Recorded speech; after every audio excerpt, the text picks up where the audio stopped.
Hi, everyone, and welcome to the Private Practice with Soul podcast. This is the first podcast for counsellors that just don't align with the traditional approaches to business and that want to use their spiritual gifts, talents, and interests to create, you guessed it, a private practice with soul. So, look, leave it to me to provide you with everything you need, including strategies that you can use to increase your income, reduce your workload, and of course, increase inquiries and referrals to your beautiful soul-led private practice. I love it so much. If you haven't done it already, grab your journal, grab your pen, and let's begin. Good morning, everybody, and welcome to another episode. You know what? I set the intention this morning to tune into the energy of private practice at the moment and see what was going on so that I could give you a really helpful, valuable episode. So if you like, maybe go and get your podcast journal and pen. Of course, you can't do that if you're driving. Because I want to share with you, hopefully, some things that will help you when it comes to your private practice and managing some of the things that might be causing you to feel overwhelmed in the business at the moment. So I've had a little bit of a listen to what people are sharing in our groups and in our community. And I want to, first of all, just honor you for sharing it, because I think it's so important that we've created this safe space where we can be vulnerable and say, hey, do you know what? I'm struggling here. So I see that, I see you and I hear you, and it's going to be, my highest intention today to be able to support you in untangling some of this for yourself. And the way that I'm going to do that is by sharing some insights about what I do with my business when I find myself in some of these more common situations. So the first one is money. So money has been coming up a lot lately, especially for therapists that are in Australia, because at the moment we have all these, Reserve Bank rate rises, and it's not only affecting private practice owners in terms of, can I still afford to rent, this premises, or can I still afford to pay my lease? It's also affecting business in terms of, well, can my clients still afford services, and is counselling now considered a luxury by my clients? And I think it's really, really, really, really helpful to unpack some of this stuff, because I know that there will be people that are thinking, my clients can't afford my services. And I want to give you some, hopefully it's going to be helpful advice for what to do with that. So the first thing is, yes, the reality is that it costs more to live in Australia at the moment. It costs lots more. In fact, I don't have the data right in front of me now, but I think we're up to rate rise number 7 or 10 or something like that. And, the cost of living has gone up. Sorry, I've got a cold. The cost of living has gone up so much as well. So yes, you're going to be feeling the pinch as a practice owner, but what's it meaning for your clients? When clients aren't booking in with you, here's what I want you to understand. Yes, it may be that some clients just can't afford it. And I'm not going to argue. Of course, some of you will have had conversations with clients where clients have said they just can't afford it. Here's what I feel is true. What I feel is true is that when your clients consider something to be an essential service, like counselling, like their health, then I think they find ways of making it happen, and they find ways of, supporting themselves. But they also look to you to support them. And it's not helpful if you do things like lower your fees. It might make you feel good in the moment. However, it's not helpful to your client, because, when and if we get out of this situation, it's going to be hard for them to go back to the normal fee. But also, you have to look at your intentions behind lowering the fee. Is it to accommodate clients, or is it to accommodate your own mindset on something? Like, Is it that you want to really help people and so you're going to lower your fees? But are you looking at the bigger consequences of what that will mean for you? Because if you lower your fees, you can fill your diary more quickly, but it's going to be a different client demographic that have a different approach and a different view for the most part. No, there are always exceptions to the rules, but for the most part, see the cost of therapy as meaning something a little bit different to people who pay a little bit more for it. But also, we don't want you burning out because you're trying to twist yourself into the shape of a pretzel to accommodate everybody else, and you put yourself last. There are so many therapists in private practice that focus on burnout, and one of the things, because I see all the copy that you write, I see all the content on your websites, and you all talk about the effects of burnout and how we get to that place and what you should do. But sometimes we don't take a beat to step back and look at what we're doing to ourselves in our business. And I just want you to have that heightened awareness of the actions and the behaviors that you're taking in the business, and ensure that you are not putting yourself on a path to burnout. Okay, it's no good filling your diary with clients that are underpaying, or that you are undercharging for whatever reason, because you will get tired. But not only that, it will be stressful. You're going to, double or triple your admin. Plus, it's also going to have the consequences of taking away time for you that you invest in doing things that fill your cup. For example, it's going to take away time from your family. One of the things too is, because you want to fill your books, you try and people please or client please, and maybe you only have on your website that you see clients between 10 and 2, but you've got clients that really want the afternoon appointment at 4 o'clock, or they really want the evening appointment, and you really want the income from that, so you agree. So boundaries get blurred, and then resentment happens. But also, it's time that is taken away from you being able to recharge your batteries. And when this happens, it's okay if it happens just on the odd occasion here and there. But when it becomes a pattern and that person continues to book in at 4 o'clock or 7 o'clock or 9 o'clock at night, then it's going to have implications for your family time, for time with your, loved ones, for time for your health commitments. Like, what if that's the time you go to the gym? Are you now not able to go to the gym? Like, think about the long-term repercussions of any action steps you're going to take when it comes to tinkering around with how you're going to approach the financial situation of the practice. I feel like lowering the fees is not the answer. I feel like there's an abundance of clients out there. And if you're lowering fees because you're worried about not finding clients, or you're worried about gaps in the diary, that desperate energy is only going to attract desperate clients.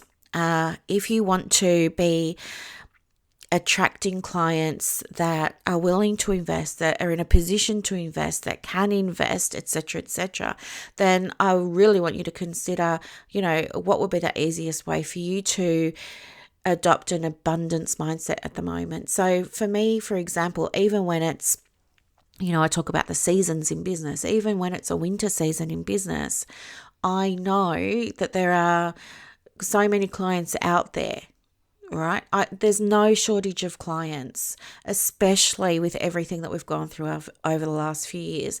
There is no shortage of clients. There's more than enough clients for all of us. And I also believe that your clients are your clients. They're not going to go to me or to them or to the next counsellor or the next private practice. They're there because they align with your energy, right? They're a vibrational match to you.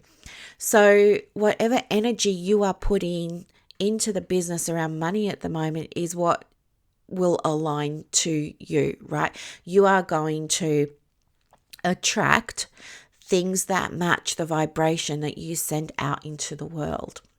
So that's why I'm saying, just be mindful about, if you're going to lower fees, the mindset that you're doing it from and the energetic space that you're doing it from.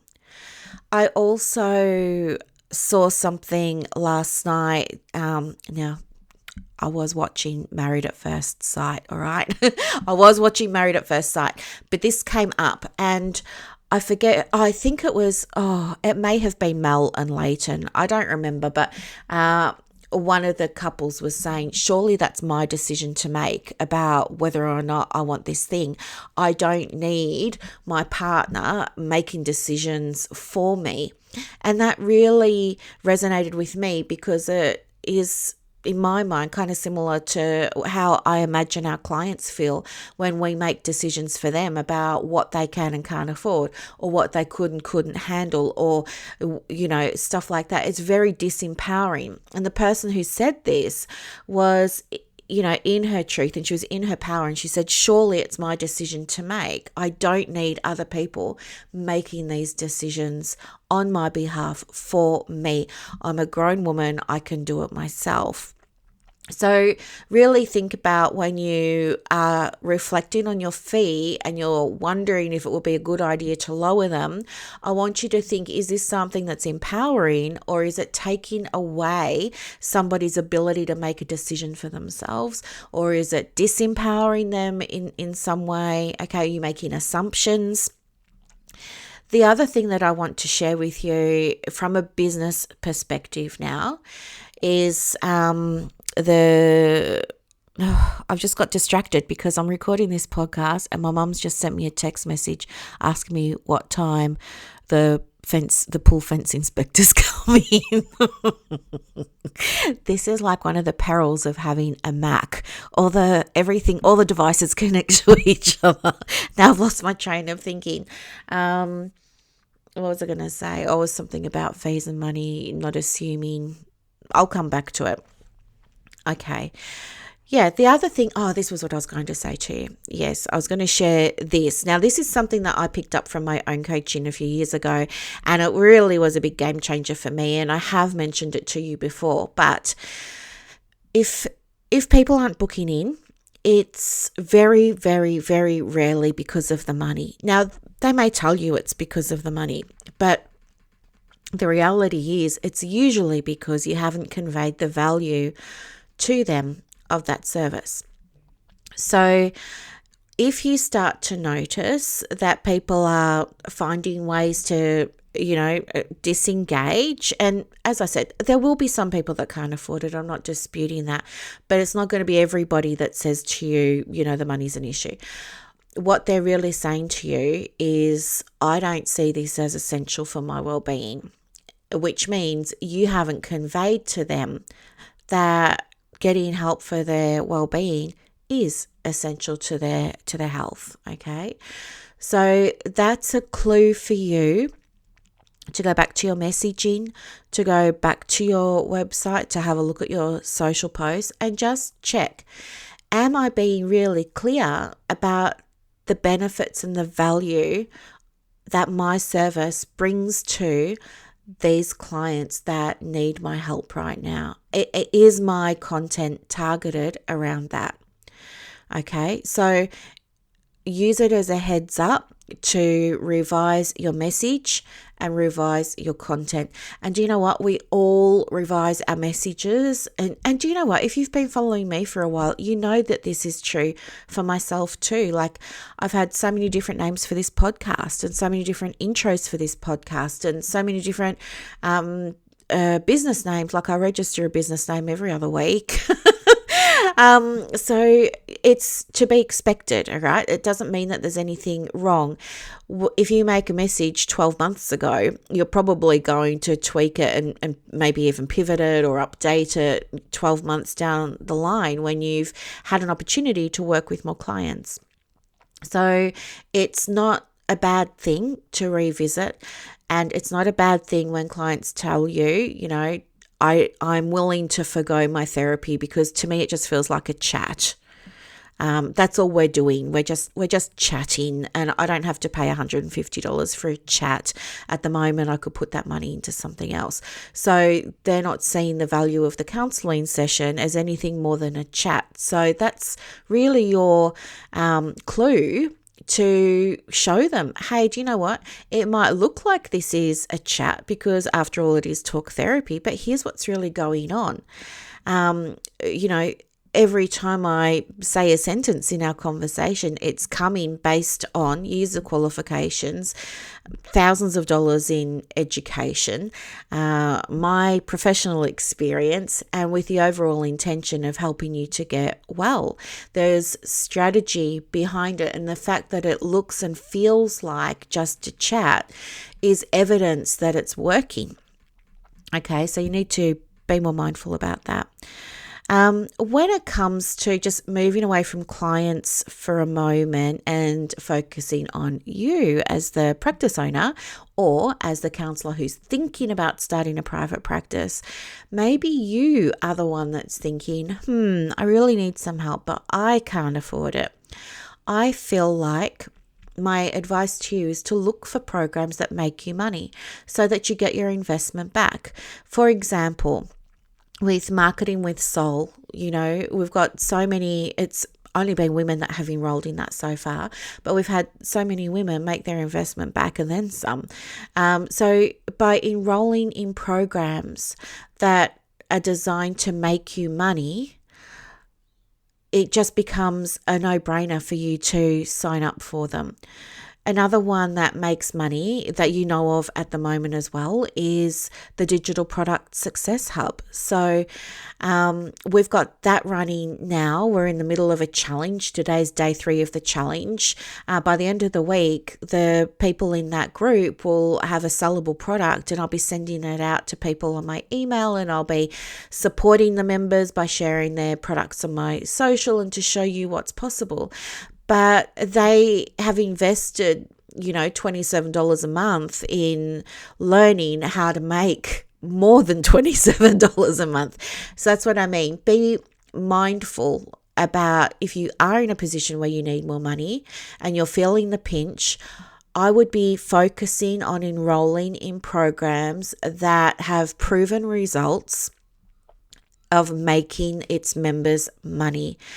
And for me, that's all my programs. But the 2 I'm focusing on at the moment is teaching private practice owners how to add additional revenue to their private practice through digital products. And it's not what you think. There are a lot more layers to it than making a PDF and popping it on your website, as the members will attest to. And it's with Marketing with Soul. And Marketing with Soul is, the cost of 2 sessions with a client a month.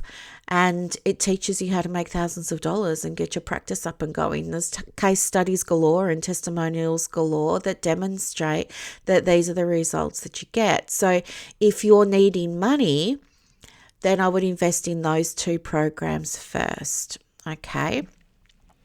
Because that will quell your anxiety about spending.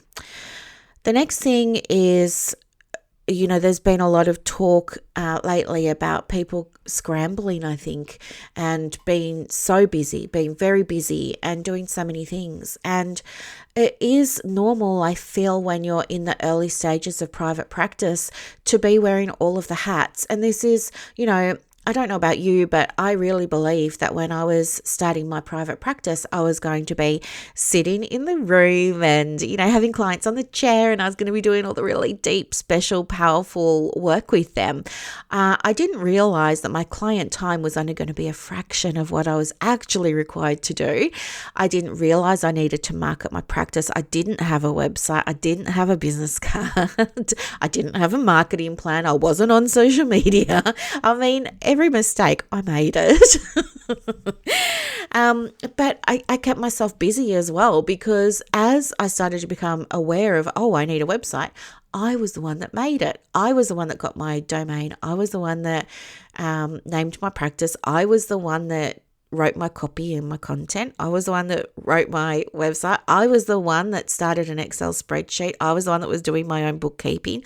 I was the one who was doing my own accounting and trying to submit things online to the ATO through, H&R Block. I was running around to GP meet and greets, and I was doing my notes, and I was answering my phone, and I was booking the appointments, and I was taking care of all the things. So I totally get what it's like. And I really feel like that is what it's like in the early stages of the business, because you're trying to get the money in And it feels like you're always trying to play catch up, because just when you think you've done what you need to do, something else emerges and you're like, oh, great, something else I've got to learn.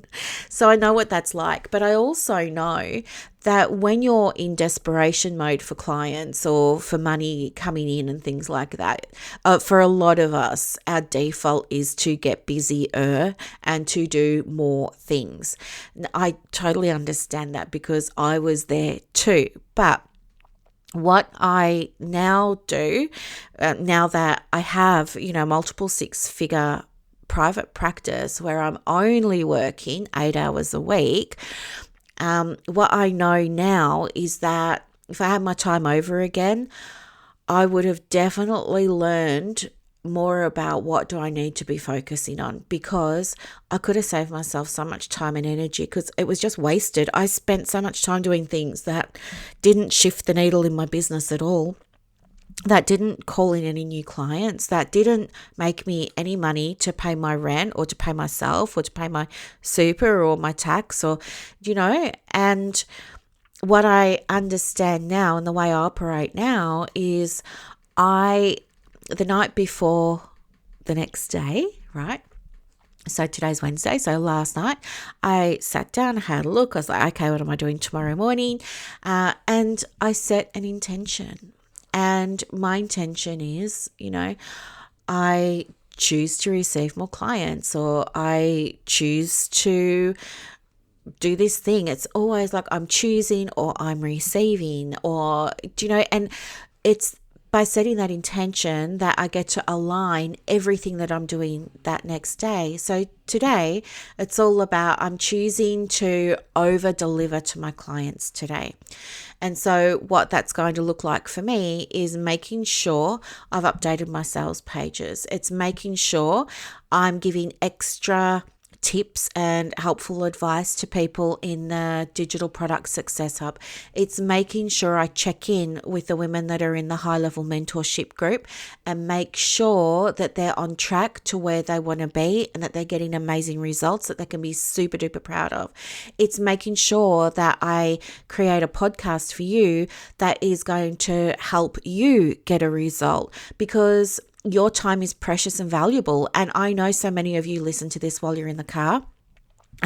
So thank you for that. I appreciate you so much. And then others listen while they're doing other things at home. They're cooking or they're cleaning or they're spending time with the little ones or whatever it is. So I want you, wherever you are, as you're listening to this, to take something away from it and go, wow, that was really helpful. I want you to be able to say to people, you've got to go and listen to the Private Practice with Soul podcast. It is packed with useful things. So by having an intention, what that allows me to do is focus my energy. Whereas in the past, my energy was just very reactive. I was scrambling, I was clutching, I was thinking I wasn't successful because I wasn't doing enough and that I needed to do more. And I was very much, what's the strategy? What's the strategy? What's the next step? Not realizing that I was leaking energy out and I wasn't allowing myself space to call it back in. Now I have set my diary up so that every single day I get to call my energy back in. So these days I'm calm, I'm energized by my work because it is intentional work. I'm more focused and I get better results, whether that's enrollments or whether that's testimonials or whether that's income or monthly recurring revenue. My results reflect my state of mind and my state of being. I also want to just, gently remind you that when we're in that mode of being really busy and we're spreading our energy everywhere in the hope that someone somewhere is going to see us and take action and maybe enroll with us, when we're in that energy, it's not possible really for us to be in the energy of receiving. this is coming back to that idea of the masculine energy and the feminine energy. The masculine energy is forward moving. It likes to know what's the next step, where's the goal, where are we going, what's the point, what's the purpose, how are we going to measure our outcomes. That's that forward moving energy, being very productive, providing, doing, all those sorts of things. The feminine energy, when it's at its healthiest, is receiving. It's saying, how do I move instead of how do I be still? How do I distract myself? How do I bring variety into my work to keep myself interested instead of bored? How do I work with a structure in a way that still allows me to be creative? How do I bring creativity into the business? How do I bring creativity into the boring parts of my business? How do I focus on receiving referrals? Have I set myself up to receive referrals? What's my mindset like? How can I focus on building relationships right now? For me, instead of marketing the practice in the masculine energy, maybe I want to focus on relationships as my marketing, So you don't always have to be in that masculine energy, okay? Allow yourself to go and do things that are fun for you, that fill your cup, that make you smile, that bring you joy. Like even yesterday, right? Gabe, my little doggy, he's not a well chap, okay? He's got like really bad heart problems. He has seizures and strokes every other day. I was told last year when he went and got his vaccination that he only had a couple of months, but it's been a whole new year. And yesterday he went and got another vaccination from the same vet, and she was amazed at how well he's doing. And he's got a heart condition that it's fatal. He's never going to recover from it. It's only going to degenerate. And she's tinkered with his medication. And it was a really, going into that meeting, I was nervous. However, I was so grateful. And I was saying to Gabe on the drive down, because the vet's about half an hour away, and I took him the scenic way so he could see the sheep and the steers and all of this. And I was just saying to him, like he was a person, thank you so much for choosing me to be your mum. Like, thank you so much for coming into my life when you did. Thank you for letting me love you. Thank you for loving me. Thank you for showing me what unconditional love looks like. Thank you for still loving me when you see me, at my best and at my not so best. Thank you for sticking by me. Thank you for being my little shadow and following me around everywhere. Thank you for protecting me with all that you have and all that you are. Thank you for, letting me cuddle you. Thank you for all the kisses. Thank you for all the walks that we've been on. Thank you for the time at the beach. Do you know what I mean? And the whole time I'm saying this to him in the car, he's just looking at me, and I know he understands. And I was just so full of gratitude going into that meeting then. And although the news is never good, I just felt so like I was the luckiest person alive to still have him. I just felt so lucky, and I just gave him the biggest hug, and, I got him chicken nuggets on the way home, and, it was just, so really be aware of the energy that you're bringing to things, because it matters. And if you're just doing all of the things, you're not going to take time to, this is what I want to say, even though all those, things were happening, I still filled my cup spending time with him. It wasn't nice taking him to the vet, and it's not nice to hear all of that news, but it filled my cup getting that one-on-one time with him, that half-hour drive down, the half-hour drive back, getting out of the car, letting him see some farm animals, giving him the chicken nugget. Do you know what I mean? It filled my cup, it filled my soul. And when I came home, I had more inquiries from people who want to, join programs with me and work with me. Now, that wouldn't have happened if I just chained myself to the computer and was just saying, okay, what now? I better go and post on LinkedIn. Okay, I've done that. What now? Oh, I better do something on my blog. Okay, I've done that. What now? Like, without a strategy, you're never going to be receiving the clients that want to be working with you, because your energy is going to be scrambled. So finding a way to be more intentional. And if you don't know what to focus your intention on, that's when you want to go within. If you have a practice that supports you in connecting with your inner wisdom, or connecting with, your higher self, or your higher consciousness, or God, or source energy, use that and tune in, quiet your mind and tune in and just ask yourself, what do I need to focus on today? What's my intention today? And maybe the intention isn't to say, I want more clients, show me what to do to get more clients. No, because when we say we want things, it's implying that they're not already there. And as co-creators, you and I both know that everything is already there. So just say, maybe your intention is that you're really excited to welcome newbies in. That's your intention. And your intention today is focusing on making sure everything is set up in the practice to welcome them in. Now you have something to focus on today. And that's going to be what gets you results and shift the needle. And that's what creating a private practice with soul and from soul is all about. It gets to feel aligned. It gets to feel beautiful. It gets to be energizing. It gets to be nourishing. And it gets to be easy. Okay? So that's the second thing. Just be aware of the busyness trap. And the other thing too is just making sure that your energy is balanced, because, as I was saying a moment ago, if you're in that desperate energy of doing, you're not giving yourself space to actually receive and be open. And if you're rushing to get content out, you're just slapping it together and putting it out there, and it's general and it's vague. Do you know what I mean? Like, there's no point. Just don't do it.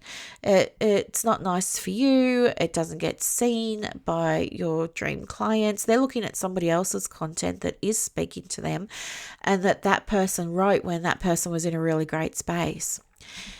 Before you create content, set an intention for that. Like, how do you want the person who's reading this to feel? How do you want the person who's listening to this to feel?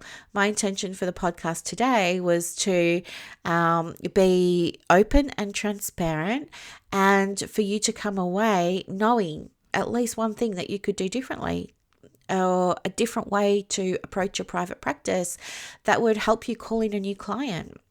Whether that is through energy work, as we've just discussed, whether it's through, conscious intention, as we've also discussed, or whether it's in, the busyness and what needs to be released and mindset around that. Okay. Remember, consciousness is like that iceberg, and it's only the very, very tip of the iceberg.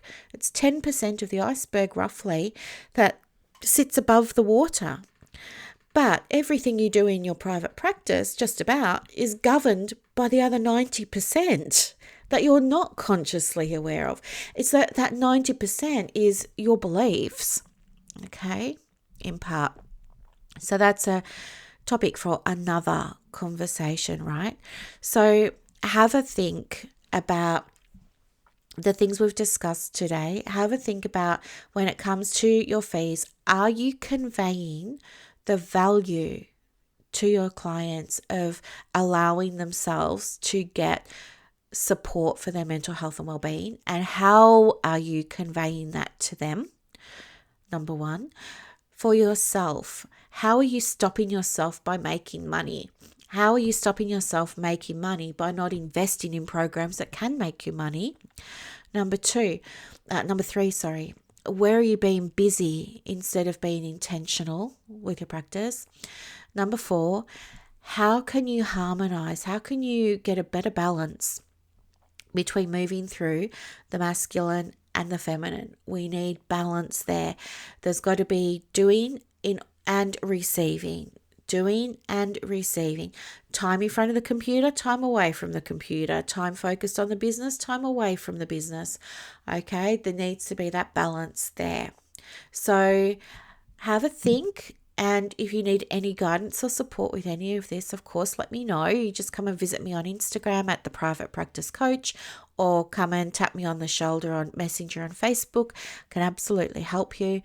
You are doing an amazing job. You know, this is a really difficult climate for you to have started a private practice in, or for you to be still working in private practice, and it will require you to adapt. And if you need help with understanding what adapting could look like for your practice, let me know, okay? There are things that we can do that maybe you haven't considered or thought of before, but perhaps I may know them just because I've got 27 years in this game, and maybe you're not there just yet. It's very possible that I may be able to give you some new insights about what's going on with the practice and how we can help you achieve your goals more quickly. Okay. All right. Have a beautiful, beautiful Wednesday, and I look forward to talking to you soon. Bye. I hope that you loved this episode as much as I loved putting it together for you. To get more resources to help you in your private practice, head over to Instagram. My handle is at The Private Practice Coach. And also, if you want more inquiries and referrals for your business, let me know. I have a program called Clients on Demand that opens every quarter, and I can absolutely get you some information for that as well. You are doing an amazing job. Thank you for sharing your gifts with the world. Bye.